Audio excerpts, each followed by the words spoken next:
আয়া দেশে তো মনে হয় হ্যাঁ আয়া মনে দেখছি কিটা দেখছেন আয়া আয়া দেশে গাড়ির উপরে যে লোক দেখলাম এটা কোন জায়গা এটা একবারে বাতালে ঘাট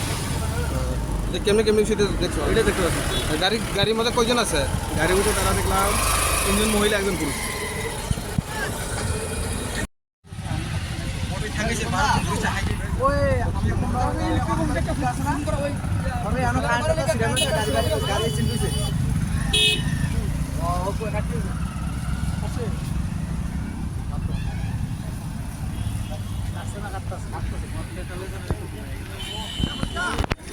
কারণ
এই লাইন তো